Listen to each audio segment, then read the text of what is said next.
कृष्ण गोविंद हरे मुरारी। हे नाथ नारायण वासुदेवाय। हरि ओम नाम। अष्टावक्र गीता प्रकरण 20वां, सूत्र 13। अनुवाद। उपाधि रहित शिव रूप अर्थात कल्याण रूप मुझको कहाँ उपदेश है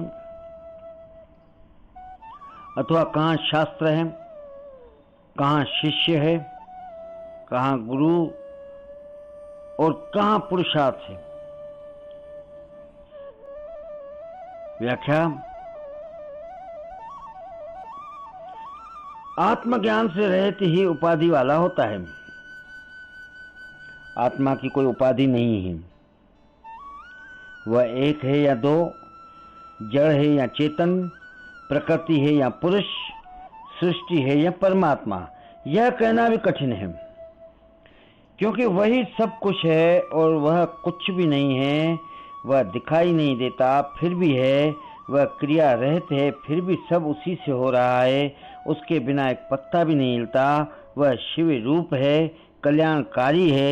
जनक जी कहते हैं कि मैंने इस आत्म स्वरूप को पा लिया, इसीलिए अब मेरे लिए कोई उपदेश आवश्यक नहीं है।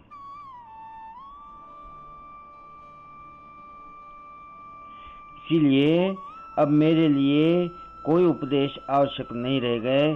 उपदेश तो अज्ञानियों को ही दिए जाते हैं। शास्त्र भी अज्ञानियों के लिए है। ज्ञानी तो स्वयं शास्त्र है, उसकी वाणी ही शास्त्र है जो जीवंत है। पुस्तकों वाले शास्त्र मुर्दा हैं। ज्ञानी स्वयं गुरु है, उसने गुरुत्व पा लिया है। वह शिष्य भी नहीं है, न उसे सब गुरु की आवश्यकता है, न उसे अब गुरु की आवश्यकता है। उसे जब चाहे किसी भी पुरुषार्थ की भी आवश्यकता नहीं है, क्योंकि आत्मज्ञान ही परम पुरुषार्थ है जो उसे उपलब्ध हो गया है। हमारी उपलब्धि पर ये सभी व्यर्थ हो जाते हैं, जैसे नदी पार हो जाने पर नाव व्यर्थ हो जाता है।